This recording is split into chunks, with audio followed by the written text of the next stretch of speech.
Untuk apa kamu berniaga? Saya berniaga hanya nak cari makan saja, Ustaz Abdul Somad. Baik, berniaga mesti lebih dari setakat makan. Kenapa? Man bana masjidan, siapa yang membina masjid, banallah mislahu baitan fil jannah, Allah benakan untuknya satu tempat di surga. Kalau kita hanya membina rumah kita saja, rumah anak kita, baik, tapi yang paling elok adalah membina masjid. Jadi kenapa orang Islam berniaga? Karena dia ingin membina masjid. Peniaga-peniaga yang muda-muda, yang belia-belia, maka rezekinya berlimpah, nanti benakan masjid. Saya dah bina masjid Ustaz Abdul Somad, Masjid Al-Ikhlas, Masjid Al-Taqwa, Masjid Al-Muhajirin, Masjid At-Tijarah. Masjid apa lagi nak saya buat? Benakan satu lagi masjid. Masjid apa namanya? Masjid As-Somad. Untuk mengenang Abdul Somad. Nah, baik, apa salahnya? Saya berjumpa dengan seorang peniaga, jamaah kita juga. Umur dia sudah 85 tahun. Jadi saya tanya, Tuan Haji, apa yang membuat Tuan Haji panjang umur, sehat badan? Ini sudah takdir Allah SWT, Pak Ustaz. Ada amalan-amalan khas kah? Amalan saya berniaga, pikiran saya terus bekerja, dan sampai hari ini saya tulis dengan tangan sendiri. Dia tunjukkan buku tulisan tebal. Dia tak guna laptop, dia tak guna komputer, dia tak guna handphone, dia guna tulis sendiri. Dan dia bina masjid. Saya setiap bina masjid, saya berdoa pada Allah, ya Allah, jangan matikan saya sebelum masjid ini selesai. Dan alhamdulillah sampai sekarang masjidnya tak saya selesaikan, Ustaz Somad. Nah, macam mana Tuan Haji boleh macam itu? Jadi bila satu masjid ni dah nak selesai, dah finishing, nak selesai, dia bina satu masjid lagi. Jadi masjid tu tak selesai. Jadi saya setiap tempat saya ni suka bertanya apa amalan-amalan orang. Di satu kota saya jumpa lagi dengan seseorang, umur dia lebih 80 tahun. Lalu saya tanya, apa amalan Tuan Haji? Saya berniaga, Ustaz. Berniaga itu kita tetap bersemangat. Apa yang kita nak buat esok, berapa untung berapa rugi, tapi yang dikejar bukan dunia. Tolong Ustaz Somad doakan saya, sebelum saya mati saya boleh membina 99 masjid. Rupanya dia dah bangun masjid 1, 2, 3. Jadi kalau ditanya, apa beza kita yang percaya kepada Allah dengan orang yang tak percaya kepada Allah, tak percaya dengan akhirat? Dia berniaga, kita berniaga. Bezanya dia berniaga untuk dunia, sedangkan kita orang Islam berniaga kita Rabbana atina fid dunya hasanah wa fil akhirati hasanah wa qina adzabannar. Itulah perbezaan kita, walaupun nampak zahirnya sama. Setengah orang mengatakan, apa yang awak cari lagi? Sudah ada anak, sudah ada istri, sudah ada rumah, sudah ada kereta. Janganlah tamak, janganlah kita ini terlalu mengejar dunia. Sebenarnya yang kita kejar bukan dunia. Kita nak bagi tolong anak yatim, kita nak tolong fakir miskin. Kata Nabi, ana wa kafilul yatim, saya dan orang yang menolong anak yatim, kahataini fil jannah, macam ini nanti di surga. Wa asyara bi isba'ihi, Nabi menunjukkan dua jarinya. As-sababah, telunjuk, wal wusta, jari tengah, wa farraja bainahuma, Nabi jarangkan antara keduanya. Beginilah aku dengan orang yang menolong anak yatim, dekatnya di surga. Siapa yang boleh menolong anak yatim? Peniaga-peniaga yang banyak rezeki, menolong anak yatim, menolong janda-janda yang tua saja. Ini perlu saya jelaskan, kalau tidak nanti jamaah, puan-puan jangan khawatir, saya dah sampaikan yang terbaik semuanya. Maknanya apa? Bahwa Nabi Muhammad SAW berniaga. Ada satu surat bercerita tentang perniagaan orang Quraisy. A'udzubillahi minasyaitonirrajim. Bismillahirrahmanirrahim. Li'ilafi Quraisy. Perjalanan orang Quraisy. Ilafihim rihlatash syita wassaib. Syita musim sejuk, saib musim panas. Sebab di Arab ada 4 musim: musim sejuk syita, musim panas saib, musim bunga rabi, maka ada rabiul awal, ada rabiul akhir, musim gugur kharif. Kalau sudah musim gugur, semua daun-daun pokok kayu gugur semua. Kalau sudah musim bunga rabi, bunga-bunga tumbuh. bunga-bunga tumbuh. Maka bila saya belajar di Kaherah dulu, ditanya dengan orang Mesir, kami di Arab ni ada 4 musim, kata dia. Musim syita, musim soif, musim rabi, musim kharif. Kamu di tempat kamu berapa musim? Kata saya, tempat saya banyak musim. Ada musim durian, ada musim rambutan, ada musim bertanam padi, musim panas, musim jerebu, ada banyak-banyak musim. Ada musim angin topan puting beliung, macam-macam musim. Nah, bila musim rihlatas syita, musim sejuk, mereka pergi ke bawah. Bila kita tengok map, Google Map, nanti boleh buka, tengok di map. Ini Makkah, di atas Makkah ni Madinah, di atas Madinah ni Syam. Syam itu sekarang sudah menjadi 4 negara: Jordan, Suriah, Dimash, Lebanon, dan Palestin. Mudah-mudahan Allah menolong saudara kita di Palestin. Ini kalau musim sejuk mereka tak sanggup naik ke atas. Musim sejuk di atas ini turun salji, beku, tak tahan orang Arab, maka dia turun ke bawah. Musim sejuk dia ke bawah, bawah ini panas. Yaman ini panas betul. Maka pada musim panas mereka naik ke atas kerana panasnya tak melampau. Musim sejuk mereka turun ke bawah kerana di Yaman tidak ada salji. Itulah mengapa dalam Quran disebutkan mereka dari Makkah turun ke bawah dan turun ke atas. Bila dia turun ke atas, liila fi Quraisy ila fihim rihlatas syita ke Yaman, wassaib ke Syam. 6 bulan ke Yaman, 6 bulan ke Syam. Nanti bila musim haji dia berkumpul di Makkah Al-Mukarramah, berkumpul, berniaga. Maka musim haji mereka membawa dagangan. Orang yang dari Yaman membawa perniagaan, orang yang dari Syam membawa perniagaan, berkumpul di Makkah Al-Mukarramah. Maka Makkah adalah tempat perniagaan yang paling besar di dunia. Ketika Islam datang, mereka takut berniaga. Labbaik Allahumma labbaik, labbaik la syarika laka labbaik, innal hamda wan ni'mata laka wal mulk la syarika lak. Takut nak bawa perniagaan. Mereka pun datang berjumpa Nabi Muhammad sallallahu alaihi wasallam. Ya Rasulullah, dulu sebelum Islam kami bila haji ini berniaga. Sekarang dah Islam, bolehkan kami berniaga lagi? Apakah kami dibolehkan berniaga? Turunlah ayat, laisa alaikum junahun an tabtaghu fadlan min rabbikum. Kamu boleh berniaga. Itulah kenapa bila musim haji kita tengok orang banyak berniaga di kota Makkah, di kota Madinah. Maka ketika selepas melontar Jumrah Aqabah dulu, bila saya berangkat haji, itu orang-orang daripada jajahan Rusia, Uzbekistan, Tajikistan, Kyrgyzstan, Kazakhstan, Turkmenistan, itu membawa barang-barang perniagaan. Ada kulit kambing, ada kulit rusa, ada banyak-banyak barang mereka niaga. Sulam-sulaman, kain-kain yang cantik-cantik, elok-elok. Kenapa? Kerana perniagaan sesungguhnya ada dalam ibadah haji. Ibadah haji bukan hanya setakat melontar jumrah, tapi juga melontar rial. Itulah maka banyak selepas tawaf wada itu menangis, menetes air mata. Ada yang habis dosa, ada juga yang habis duit. Allah Subhanahu wa taala membuat ibadah. Maka kalau kita pergi umrah itu ke masjid sekali. Ini hotel, ini Masjidil Haram. Orang yang pergi umrah ke hotel sekali, ke tempat niaga 2 kali. Sebab dari hotel ke masjid ada tempat niaga, pergi ke hotel singgah sekejap, balik pun singgah sekejap. Disangka kawan lama iktikaf, rupanya lama menengok tempat celak. Apa sebab?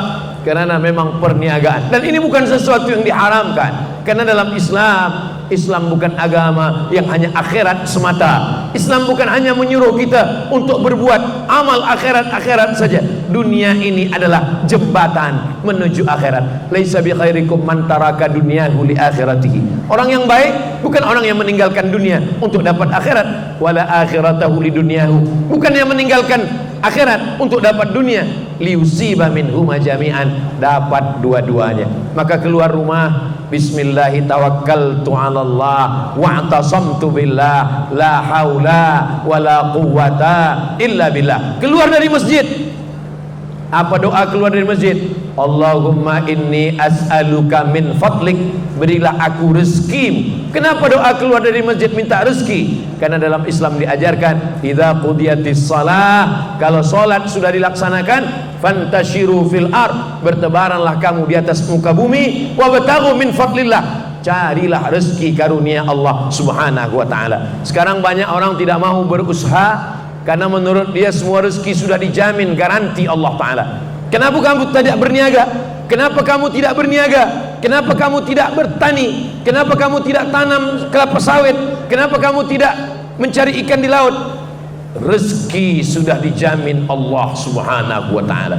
Kalau ada suami puan yang bercakap begini, dia tidak mau berniaga, dia tidak mau mencari rezeki, bila disuruh mencari rezeki kata dia, semua sudah dijamin Allah Subhanahu wa taala.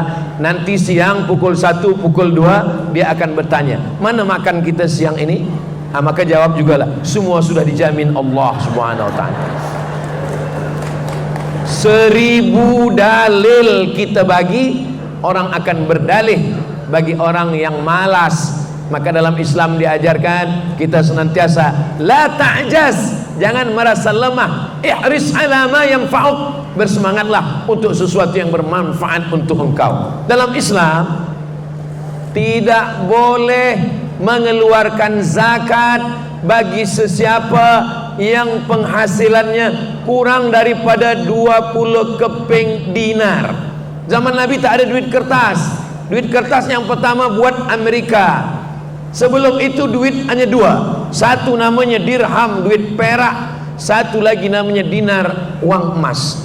Emas satu kepingnya 4,25 gram emas. 1 gram, 2 gram, 3 gram, 4,25 gram emas, itulah dia 1 dinar. Siapa yang punya uang 20 dinar, maka dia mengeluarkan zakat. Maknanya apa? Siapa yang duitnya kurang daripada 85 gram, 20 keping dinar, dia dianggap sebagai fakir, miskin yang tidak wajib membayar zakat. Dia menerima zakat. Ada 8 orang yang boleh menerima zakat.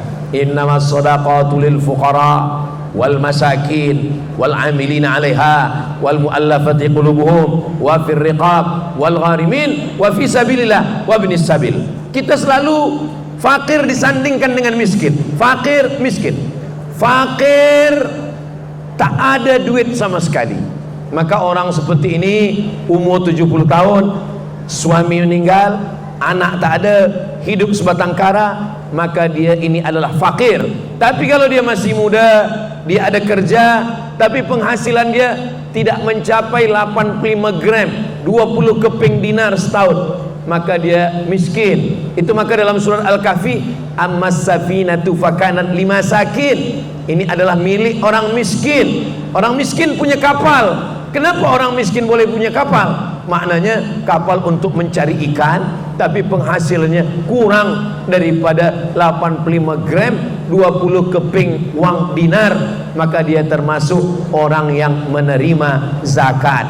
Kita menyerahkannya kepada Baitul Mal. Jadi agama Islam adalah agama yang boleh diamalkan melalui harta. Haji, walillahi 'alan nasi hajjul bait, diwajibkan melaksanakan haji. Siapa yang boleh melaksanakan haji? Walillahi 'alan nasi hajjul baiti man istata'a ilaihi sabila. Membayar tiket pesawatnya, hotelnya, makannya. Apalagi sekarang saya dengar untuk Malaysia, bila dia bayar sekarang, dia register 2024, mungkin 20-30 tahun lagi baru dia pergi. Kalau di tempat saya di Riau, register 2024, 30 tahun baru berangkat. 34, 44, 54. Jadi kalau saya sekarang register 2024, maknanya sekarang umur 27.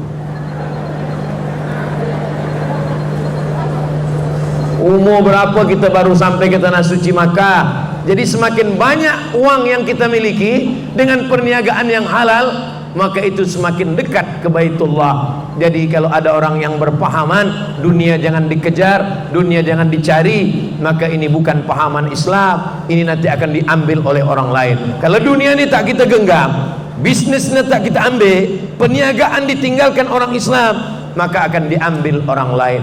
Islam miskin, orang susah, orang meninggalkan dunia. Rezeki kita sudah dijamin Allah, jangan cari lagi rezeki. Ini menyesatkan. Jodoh tak akan kemana. Memang betul, kalau jodoh tak akan kemana, tapi saingan di mana-mana. Maka mesti ada juga ikhtiar dari kita. Ini kerusi memang sudah ditakdirkan untuk saya, tapi kalau saya tak berusaha untuk mengambilnya duduk, maka sampai kiamat saya tak akan duduk. Ini air minum memang sudah ditakdirkan Allah untuk saya, tapi kalau saya hanya menengok saja, tak akan mungkin air ini melompat masuk ke mulut saya. Maka saya mesti gunakan tangan saya untuk mengambil, dekatkan ke mulut saya, walaupun tak jadi saya minum. Karena kalau saya minum tegak, nanti orang akan komen di YouTube, Ustaz Somad minum tegak. Apa maknanya? Bahwa umat Islam diberi Allah Subhanahu wa taala qudrat dan iradat. Iradat ada kemauan, saya mau duduk, saya mau minum. Iradat ada kemauan, qudrat ada kemampuan. Ada orang yang mahu tapi tidak mampu, ada orang yang mampu tapi tidak mahu. Maka dua-dua mesti ada dalam diri kita. Diri kita ada iradat, iradat keinginan, ingin bina masjid, ingin tolong anak yatim, ingin anak sekolah BA, Master, PhD, ingin punya tempat niaga 1, 2, 3, ingin kereta, ingin semua dengan cara yang halal, dengan cara yang baik. Itulah amalan. Ketika orang-orang mati semua menghadap Allah, lalu Allah bertanya kepada orang-orang mati itu, hai mayat-mayat, seandainya kamu boleh hidup lagi, apa yang kamu inginkan? Apa kata orang mati? Laula akhartani ila ajalin qarib, hidupkan saya sekejap, hidupkan saya 1 menit saja. Untuk apa? Fa as-sadaqah, saya ingin bersedekah. Dan yang boleh bersedekah adalah peniaga-peniaga, bisnismen yang banyak punya harta, dia yang boleh bersedekah. Yang lainnya tinggal, kereta-kereta yang mahal tinggal, rumah-rumah yang besar yang cantik tinggal, tempat-tempat berniaga tinggal. Tapi ada kereta yang boleh kekal abadi sampai hari kiamat, tetap mengalir pahalanya. Kereta apa? Kereta ambulan yang diwakafkan. Itu kereta ambulan. Jadi kalau kita punya harta, peniaga-peniaga ada ambulan. Saya alhamdulillah di yayasan tempat kami ada 2 kereta ambulan. Sebab saya sakit hati manakala almarhumah mak saya meninggal, nak dibawa dari hospital ke kampung. Kata orang hospital, kami tak nak bagi kereta sebab ini jauh ke kampung, 12 jam dari provinsi ke kampung almarhumah mak saya, keluar provinsi, luar kawasan daerah. Dia tak nak bagi sebab dia tak tahu tu mak Ustaz Abdul Somad. Bila dah tahu baru dia bagi.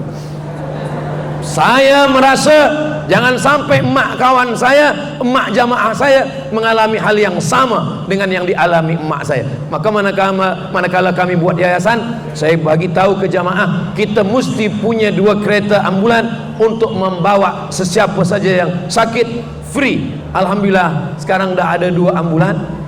Tapi saya tanya dengan driver, last kali saya tanya, macam mana ambulan kita? Sudah 2 bulan ni ambulan tak berjalan. Kenapa? Tak ada yang sakit, tak ada yang mati. Jadi puan-tuan bila nak naik kereta free, syaratnya cuma 2, sakit, mati. Itulah yang boleh menjadi amal jariah. Siapa yang boleh wakafkan ambulan? Siapa yang boleh wakafkan rumah besar untuk rumah Quran? Peniaga-peniaga. Datang seorang, Ustaz Abdul Somad, ini ada rumah 9 bilik, 2 aras, 3 paling atas, 9 bilik, ada hall di dalam, ada tempat parking yang luas.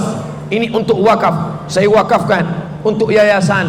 Maka diterima oleh Yayasan Tabung Wakaf Umat. Siapa yang boleh berwakaf rumah? Peniaga. Siapa yang berwakaf kereta? Peniaga. Mewakafkan tanah? Peniaga.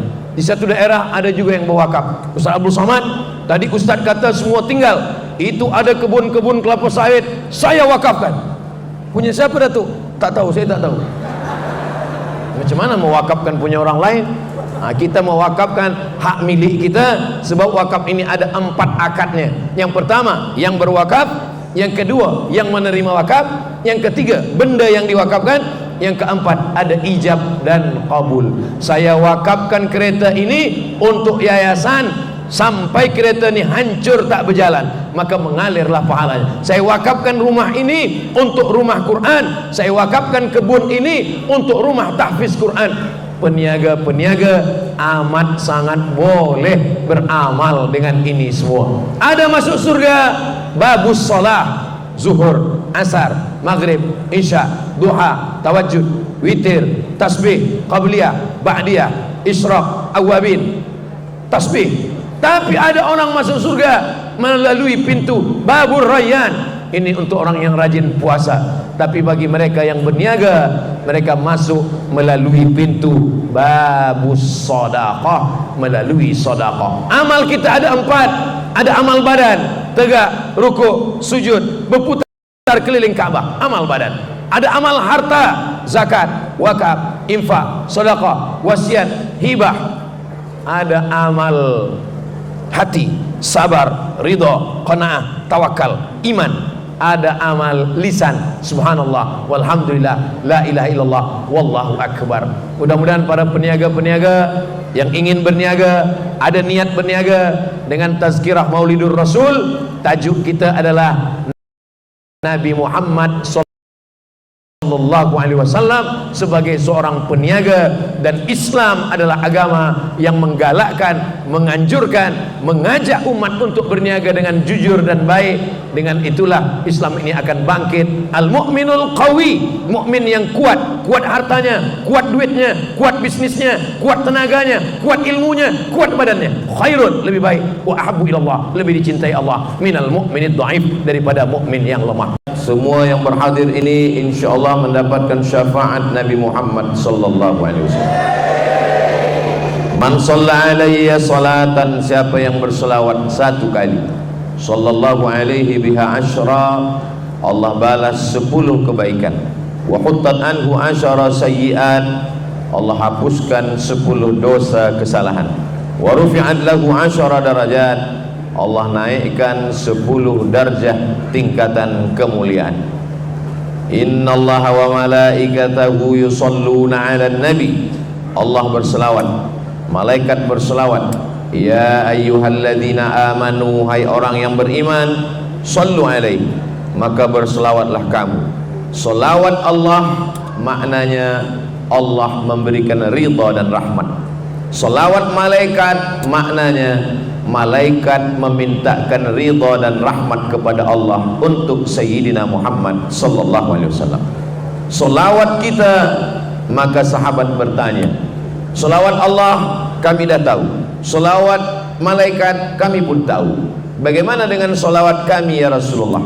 Maka Nabi mengatakan, ucapkanlah Allahumma salli ala Sayyidina Muhammad wa ala ali Sayyidina Muhammad. Maka inna salatakum ma'rudatun alayya, salawat kamu itu dibawa ke makamku di kota Al-Madinah Al-Munawwarah.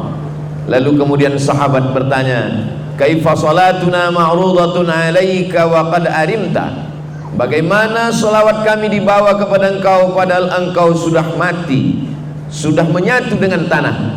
Maka Nabi menjawab, innallaha harramal arda ajsadal anbiya, Allah mengharamkan tanah memakan jasad nabi-nabi.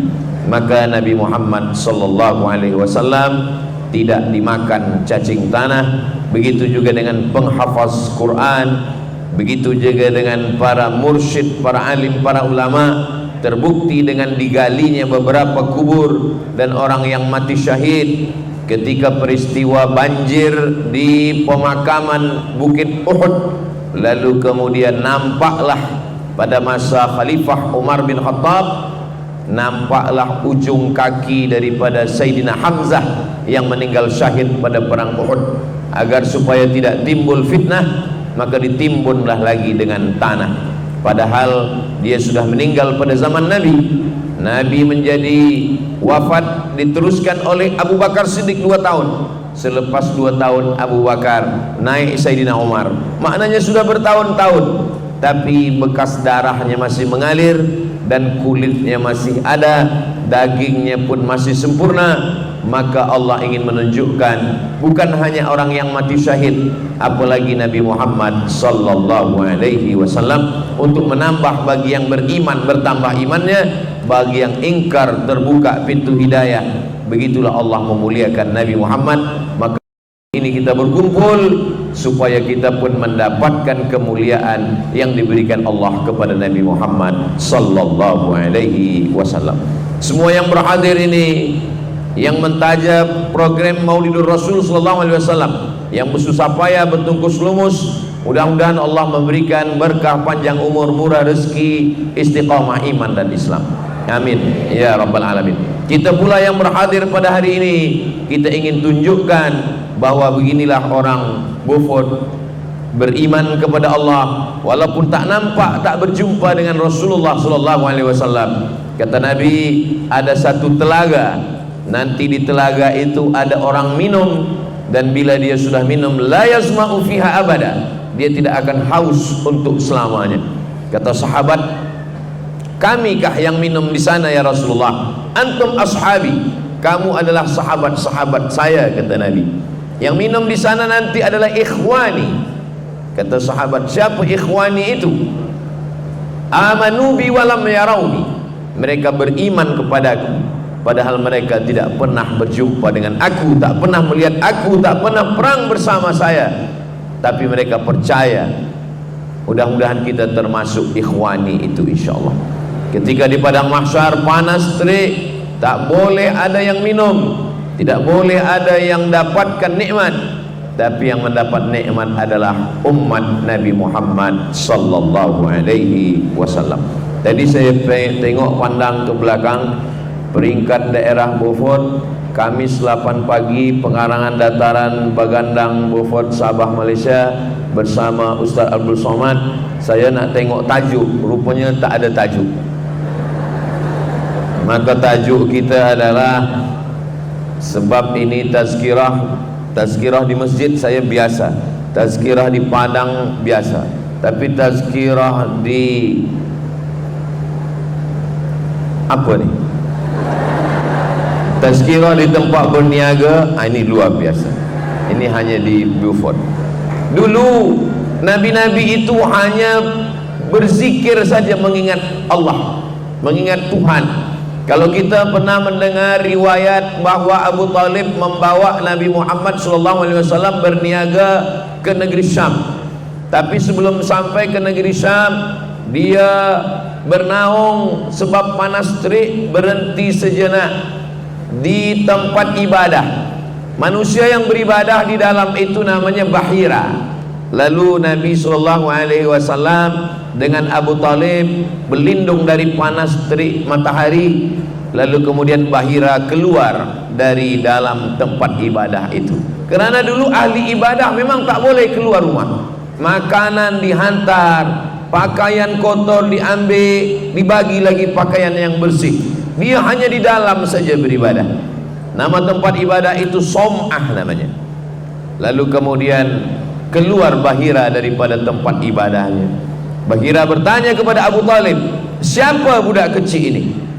Kata Abu Talib, ibni, ini anak saya. Kata Bahira, kalau memang betul kitab yang saya baca, maka budak kecil ini bukan anakmu, kerana budak kecil ini ayahnya sudah meninggal dunia ketika dia dalam kandungan bundanya. Abu Talib terkejut. Dari mana engkau tahu Bahira? Kerana tadi saya menengok ada 3 tanda. Yang pertama, saya tengok dari tadi awan menaungi dia, dia tak kena panas matahari. Yang kedua, saya tengok pokok kayu bersimpuh sujud kepada dia. Yang ketiga, saya tengok batu-batu pun juga bersimpuh kepada dia. Menurut kitab suci yang saya baca, kalau ada manusia dengan 3 tanda, dia dinaungi awan, dia bersimpuh sujud batu dan kayu, maka dia adalah Nabi akhir zaman yang lahir sebagai yatim, ayah dia sudah meninggal dunia. Kata Abu Talib, memang betul, ini adalah anak saudara saya. Saudara saya namanya Abdullah. Abdullah sudah meninggal ketika anak saudara saya ini masih ada dalam kandungan. Apakah Abu Talib berbohong? Tidak. Karena kita pun selalu mengatakan kepada anak kemanakan anak saudara. Saya kalau bawa anak saudara saya tazkirah, jamaah bertanya, ini anak Ustaz Somad? Ini anak saya. Saya tak bohong, sebab kita biasa mengatakan anak saudara kita, anak kita. Menengok anak orang, ingat anak kita. Menengok emak orang, ingat emak kita. Asal jangan menengok bini orang, lupa bini kita. Itu yang tak betul. Maka mengatakan anak saudara kita, kita katakan ini anak saya. Abu Talib tiada berbohong, dia tidak berdusta. Tapi rupanya orang yang membaca kitab suci sudah tahu. Itulah makna firman Allah, alladzina atainahumul kitaba ya'rifunahu kama ya'rifuna abna'ahum. Mereka mengenal Muhammad sallallahu alaihi wasallam sebagaimana mereka mengenal anak kandung mereka sendiri. Jadi masa itu ahli ibadah tidak boleh keluar, tapi Nabi Muhammad sallallahu alaihi wasallam dia berjalan di pasar, dia pergi ke tempat berniaga dan dia pun berniaga. Bagaimana Nabi Muhammad sallallahu alaihi wasallam berjumpa dengan Sayyidatuna Khadijah? Nabi berjumpa dengan Khadijah bukan pada majlis ta'lim muzakarah, bukan pada majlis tazkirah dan tausiah. Khadijah punya barang-barang dagangan perniagaan, lalu kemudian ada orang lain yang mengambil barang itu, dia tolong untuk menjualkan. Dalam Islam itu disebut dengan mudharabah. Mudharabah, ada orang yang punya uang, ada yang punya barang, lalu ada orang yang menjualkan, nanti hasilnya dia bagi. Apakah 50-50%, apakah 30-70, itu berdasarkan syura musyawarah, wa amruhum syura bainahum. Setiap kali barang dagangan perniagaan ini dibawa oleh Nabi Muhammad SAW, ini barang-barang laku, tak seperti orang lain yang membawa.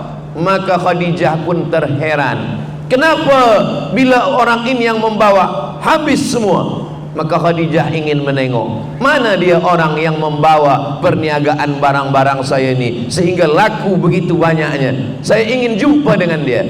Maka ditunjukkanlah, itulah dia orangnya. Dia pun terkejut, rupanya yang membawa itu adalah Sayyidina wa Maulana Muhammad sallallahu alaihi wasallam. Kenapa barang-barang yang dibawa oleh Nabi itu laku? Kerana Nabi itu Sayyidul awwalina wal akhirin, Sayyidul kaunaini was saqalain. Belum lagi membeli barangnya, baru menengok orangnya, orang sudah suka, orang sudah jatuh hati. Saya seandainya ada orang minta tolong ke saya, Ustaz Somad, tolong bantu saya untuk berikan iklan, endorse, saya nak jual susu. Endorse-nya apa? Bila minum ini nanti badan akan gemuk sikit. Saya tak mau. Kenapa? Karena bila saya jual, orang tak percaya. Bila orang tengok, tonton di TikTok, di YouTube, dia tengok, oh macam ini yang jual, badan dia pun kurus. Jadi apa yang kita jual, kita mestilah menarik seperti Nabi Muhammad sallallahu alaihi wasallam, membuat orang terpukau. Maka bila ada kita mendengar hari ini lagu Qamarun, Qamarun, Qamarun, Qamarun sidnan Nabi, Qamarun. Qamarun artinya bulan. Bulan gelap gulita tapi dia terang benderang. Sekarang orang selalu menyanyikan, melantunkan syair Qamarun. Kalau zaman dulu bukan Qamarun, Tala'al Badru, Tala'al Badru alaina.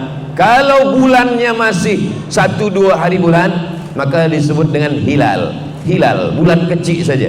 Tapi kalau bulan itu sudah sempurna 15 hari bulan, dia adalah Badar. Nah, jadi Badar ini pun sudah menjadi nama orang-orang Melayu. Ingin seperti Nabi, dikasih nama anak Badarudin Badariah. Nah, mohon maaf kalau kebetulan namanya saya sebut. Nama adalah doa. Sebab dengan doa nama yang baik-baik itu, maka diharapkan dia seperti Nabi Muhammad sallallahu alaihi wasallam. Ada guna nama hilal, ada nama guna Badar, ada nama guna Qamar. Ada nama hilal, ada Badar, ada Qamar. Ketiga-tiganya adalah sifat daripada Nabi Muhammad sallallahu alaihi wasallam. Jadi Nabi sallallahu alaihi wasallam berniaga. Bagaimana Nabi berjumpa dengan Khadijah? Dalam perniagaan. Nabi sallallahu alaihi wasallam punya ayah. Nama ayahnya Abdullah. Abdullah meninggal ketika Nabi 2 bulan dalam kandungan Aminah. Dan ketika itu perjalanan Abdullah adalah juga perjalanan perniagaan. Dia pergi dari kota Makkah, lalu kemudian dia ke kota Yasrib. Namanya belum berubah, namanya waktu itu masih lagi Yasrib. Itulah sekarang kota Al-Madinah Al-Munawwarah. Dalam perdagangan itu, perniagaan itu, dia meninggal dunia. Ayahnya seorang peniaga, istrinya seorang peniaga, dia juga seorang peniaga. Muhammad, anak Abdullah, anak Abdul Muttalib, anak Hashim, anak Abdi Manaf, anak Qusay. Qusay datuk dia yang kelima. Abdullah, Abdul Muttalib, Hashim, Abdi Manaf, Qusay. Qusay juga seorang peniaga. Jadi yang membina rumah besar di kota Makkah Al-Mukarramah, nama rumah itu Darun Nadwah. Dar artinya rumah, Nadwah tempat berkumpul. Darun Nadwah, rumah paling besar tempat berkumpul, itu dibina oleh datuk Nabi yang kelima, Abdullah, Abdul Muttalib, Hashim, Abdi Manaf, Qusay. Qusay juga seorang peniaga. Qusay peniaga, Abdullah peniaga, Khadijah peniaga, Nabi Muhammad SAW peniaga. Ketika turun ayat yang mengharamkan riba, riba yang pertama diharamkan adalah riba Abbas. Abbas pakcik Nabi juga peniaga. Jadi kalau kita hitung kira dari keliling keluarga Nabi SAW, Abdullah peniaga, Abdul Muttalib yang memberikan air minum. Semua jamaah haji yang datang disediakan air minum, dan dialah yang memegang kunci Ka'bah. Abdul Muttalib juga peniaga. Abdullah peniaga, Abdul Muttalib peniaga, Qusay peniaga, Khadijah peniaga, Abbas peniaga, Muhammad sallallahu alaihi wasallam peniaga. Jadi kalau ada di antara kita yang berniaga, maka dia sudah melaksanakan sunnah Nabi Muhammad sallallahu alaihi wasallam. Jadi yang di hadapan saya ini, encik puan tuan semua yang berniaga, mungkin sebab maulid ini tutup tempat niaga, atau memang buka selepas tazkirah Maulidur Rasul sallallahu alaihi wasallam, maka berniaga ini juga adalah bagian dari sunnah. Kalau kita baca sejarah Islam, bagaimana dulu para ulama dari Jazirah Arab datang ke bumi Melayu, maka mereka juga melalui perniagaan. Mereka datang membawa barang-barang, lalu kemudian mereka membawa rempah-rempah kembali lagi ke Jazirah Arab, bertemunya itu dalam perniagaan. Umat Islam tidak boleh meninggalkan perniagaan. Sekarang banyak orang ketika dia sudah bertaubat, selepas dia berhijrah, selepas dia mengaji, lalu dia tinggalkan perniagaan. Dia sibuk berzikir, membaca Yasin, membaca Quran, berzikir, tahlil, lalu meninggalkan perniagaan. Selepas itu perniagaan diambil oleh orang lain. Maka dalam Islam diajarkan at-tajir peniaga, as-sadiq yang jujur, al-amin amanah. Peniaga yang jujur, yang amanah, dia bersama dengan 4. Kalau dia mati, ma'an nabiyyin, bersama nabi-nabi, was-siddiqin, bersama orang yang benar, was-syuhada, bersama orang mati syahid, was-salihin, bersama orang-orang yang saleh. Maka Nabi SAW kata orang Yahudi, dulu nabi-nabi kami hanya berzikir saja, dulu nabi-nabi kami tak pernah ke pasar, tapi kenapa nabi ini berniaga? Dia memang nabi yang berbeza. Dia panglima perang, perang Badar, perang Uhud, perang Khandaq, perang Fatu Makkah, tapi dia juga seorang peniaga. Nabi SAW datang ke pasar. Selepas itu dia masuk ke tempat perniagaan, dia masukkan tangannya ke dalam kurma, ke dalam gandum. Gandum yang di luar ni kering, yang di dalam ni basah. Maka gandum yang basah busuk, gandum yang basah bercendawan, tidak lagi boleh dipakai untuk dimasak.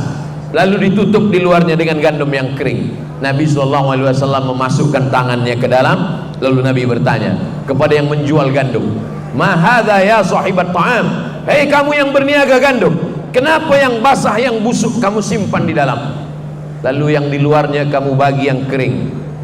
Apa kata yang berniaga?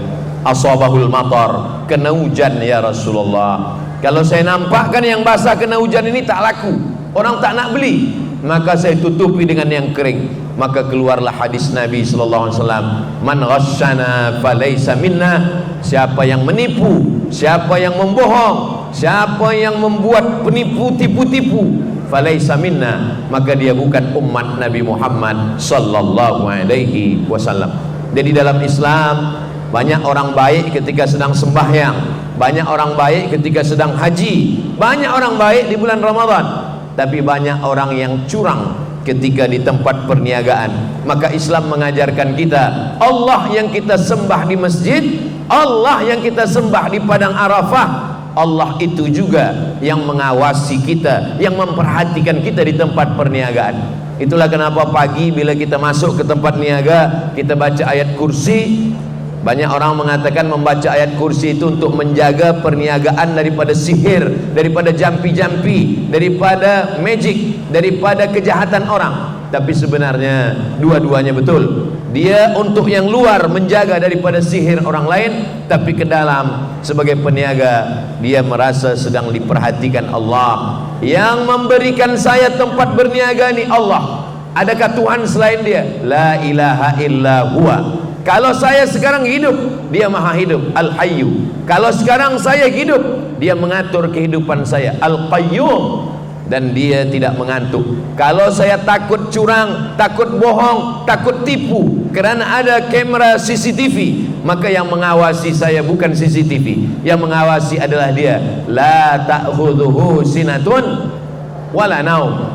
Kalau sekarang saya kaya raya, saya punya tempat bisnis, maka dia maha kaya, lahu ma fis samawati wa ma fil ard. Kalau sekarang saya boleh ditolong oleh orang lain, nanti tidak ada yang boleh menolong saya. Man dzalladzi yashfa'u indahu illa biiznih. Kalau sekarang saya tipu, saya buat bohong, saya buat dusta, orang tak tahu, saya bungkus, saya timbang, selepas itu mereka bawa pulang ke rumah, selepas itu dia tidak mau komplain sebab jauh, sebab dia tidak ingin bertengkar berkelahi, maka sesungguhnya ya'lamu ma baina aydihim wa ma khalfahum. Allah tahu apa yang berbisik dalam hati, Allah tahu apa yang terlintas dalam fikiran. Ya'lamu ma baina aydihim wa ma khalfahum wa la yuhituna bi syai'in min ilmihi illa bima syaa' wasi'a kursiyyuhus samawati wal ard wa la ya'uduhu hifdzuhuma wa huwal aliyyul azim. Ini baik dibaca pagi di tempat kita awal berniaga, supaya dijaga Allah daripada sihir, dan Allah juga menjaga hati kita supaya kita tidak curang dan tidak jahat. Yang namanya sihir datang macam-macam. Orang jahat, dia ambil tanah kuburan, dia ambil air memandikan jenazah, dia siramkan ke tempat kita berniaga. Maka bila orang lalu, orang tidak nampak tempat niaga kita. Orang lalu mestinya dia membeli barang perniagaan kita, tapi bila dia lalu tempat kita, dia bukannya nak singgah membeli, dia bacakan assalamualaikum ya ahlal kubur. Kenapa? Karena yang dalam pandangan dia, kenapa mata dia boleh menengok tempat niaga kita macam menengok kuburan? Sebab ini kerja-kerja setan. Saharu a'yunan nas, setan menyihir mata manusia. Itulah kenapa tukang-tukang sihir Fir'aun, manakala dia jatuhkan tongkatnya, maka semua manusia menengok tongkat itu seperti ular. Sebenarnya dia hanyalah tongkat yang jatuh ke tanah. Saharu a'yunan nas, dia menyihir manusia. Maka mata kita pun boleh tersihir.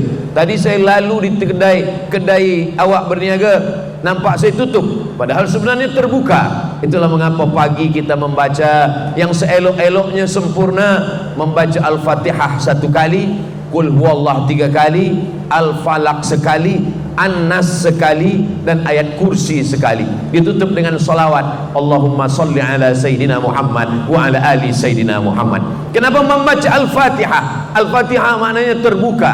Terbuka rezeki yang tertutup, terbuka sihir yang menutup, terbuka segala yang terkunci.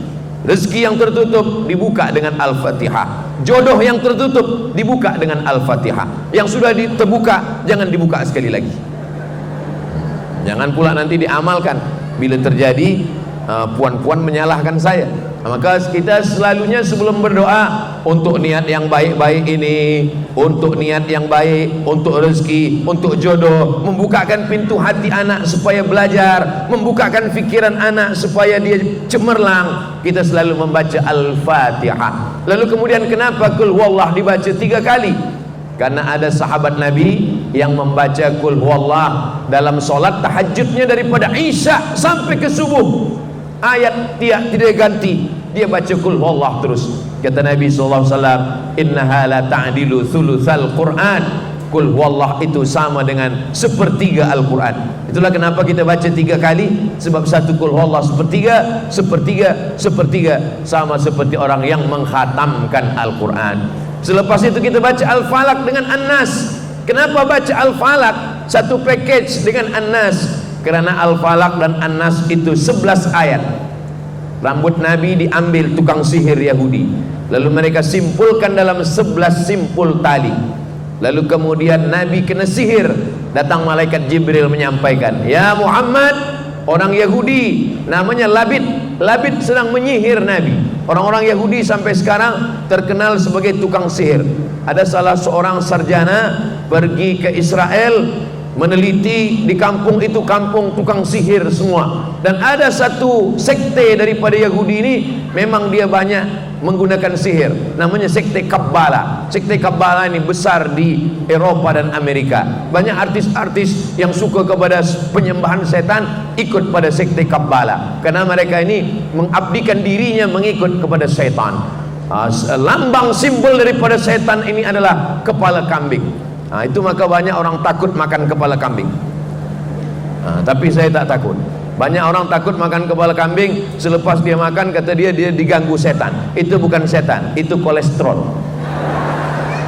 Kita baca doa Bismillahilladzi la yadurru ma'asmihi syai'un fil ardi wala fis sama. Saya baca nama Allah yang tidak ada satu pun yang boleh mengganggu, fil ardi, di bumi, wala fis sama, maupun di akar langit. Kita baca itu, kita serahkan pada Allah. Bismillah tawakkaltu 'ala Allah, la haula wala quwata illa billah. Kenapa 11 ayat? Karena ada 11 simpul tali. Mereka biasanya menghembus simpul tali, diambil, dicuri rambut. Itu maka perempuan biasa kalau dia gunting rambutnya disimpan. Kalau rambutnya gugur masa dia sedang uzur, rambutnya disimpan di bawah mandi, selepas itu ditanamkan ke dalam tanah. Kenapa? Karena dia takut rambutnya diambil, disihir orang, diikatkan ke dalam simpulan tali. Rambut Nabi SAW dicuri orang Yahudi, diikat dalam 11 simpul tali. Turunlah 11 ayat. Qul a'udzu birabbil falaq min syarri ma khalaq wa min syarri ghasiqin idza waqab wa min syarri naffatsati fil 'uqad wa min syarri hasidin idza hasad. Qul a'udzu birabbin nas malikin nas ilahin nas min syarril waswasil khannas alladzi yuwaswisu fi sudurin nas minal jinnati wan nas. 11 ayat. Lalu kemudian setelah itu membaca ayat kursi, ditutup dengan solawat. Karena segala amal-amal kita tidak diterima Allah kalau tidak dengan solawat. Khutbah Jumat tidak sah kalau tidak dengan solawat. Doa tidak sah kalau tidak dengan solawat. Zikir tidak diterima kalau tidak dengan solawat. Dan sembahyang tidak sah menurut mazhab Syafi'i kalau tidak bersolawat. At-tahiyatul mubarakatus salawatut thayyibatulillah. Assalamu alayka ayuhan nabiyyu wa rahmatullahi wa barakatuh. Wassalamu alayna wa ala ibadillahis salihin. Ashhadu an la ilaha illallah wa ashhadu anna Muhammadan Rasulullah. Maka ketika zikir ini dibaca pada saat pagi tempat berniaga, segala simpul-simpul sihir pun terbuka. Dibacakan di rumah, maka turunlah rahmat Allah Subhanahu wa taala. Begitu yang diajarkan oleh Sayyidina wa Maulana Muhammad sallallahu alaihi wasallam. Ada satu surah dalam Al-Qur'an bercerita tentang peniaga di zaman Nabi sallallahu alaihi wasallam. A'udzubillahi minasyaitonir rajim. Bismillahirrahmanirrahim. Wailul lil Wailun, wail, celaka. Bagi siapa? Lil mutaffifin, orang yang curang, orang yang dusta, orang yang tipu dalam hal timbangan, dalam hal sukatan. Waktu itu mereka bila ingin membeli sesuatu, mereka membawa sukat. Yang sukatan ini terbuat dari kaleng. Kalau dia ingin membeli, dia pukul dari bawah. Kalau dia ingin menjual, dia pukul dari bawah. Kalau dia ingin membeli, sukatan itu dia pukul dari atas. Jadi kalau sukatan macam ini, sukatan ini di bawah ini boleh dipukul dari bawah naik ke atas, dan boleh dipukul dari atas turun ke bawah. Bila dia ingin membeli, maka dia turunkan ke bawah supaya sukatannya penuh. Kalau dia ingin menjual, dia pukul ke atas supaya sukatannya berkurang. Maka kata Allah Ta'ala dalam Al-Quran, wailul lil mutaffifin, celakalah orang yang mempermainan sukatan, takaran, cawan, tempat untuk menimbang ketika itu.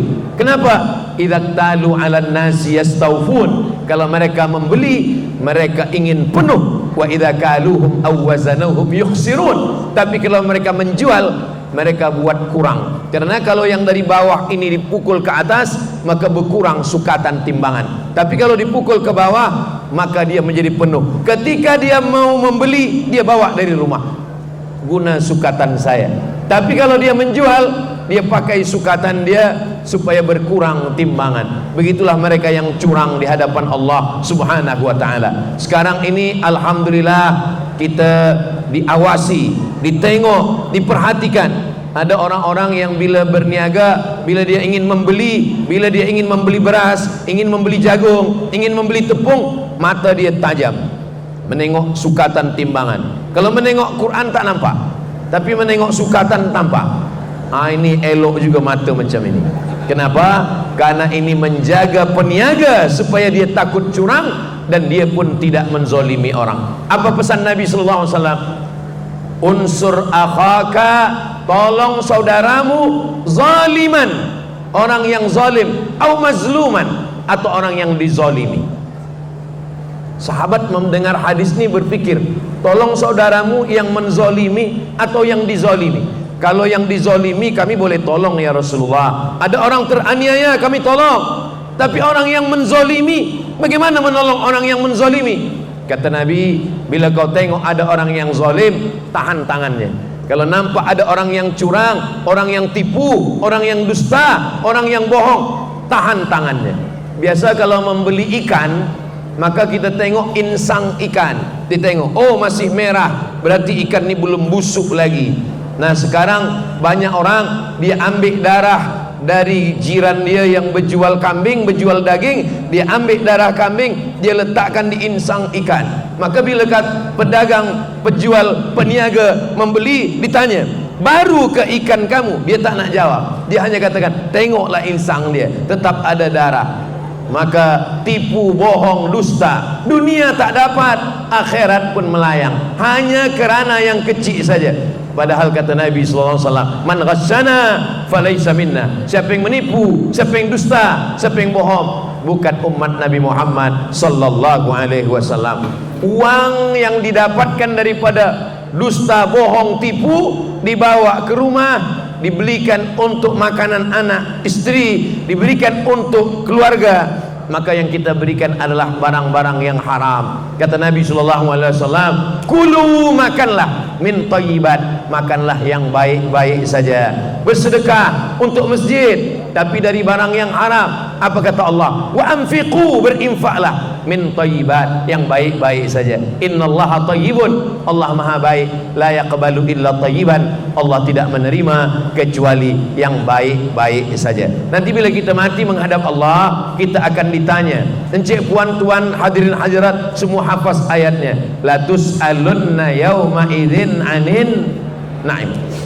Kamu semua akan ditanya tentang nikmat Allah Subhanahu wa ta'ala. Kalau kerusi dah datang, itu maknanya saya dah tazkirah setengah jam. Kalau air datang, itu 15 minit. Kalau kerusi datang, 30 menit. Maknanya Ustaz Somad, kalau nak minum, minumlah. Kalau segan minum, tegak duduk. Itu maksud. Yang boleh diambil, yang boleh diingat, insyaAllah. Tadi selama 1 jam Ustaz Somad, banyak yang Ustaz sampaikan saya tak boleh ingat. Jangankan puan-tuan yang mendengar, saya yang menyampaikan pun tak ingat. Jadi jangan sangka semua yang saya sampaikan ini saya ingat. Tapi alhamdulillah, Allah tolong kita. Allah ciptakan ada manusia. Manusia ini membuat alat sehingga apa yang saya sampaikan ini direkodkan.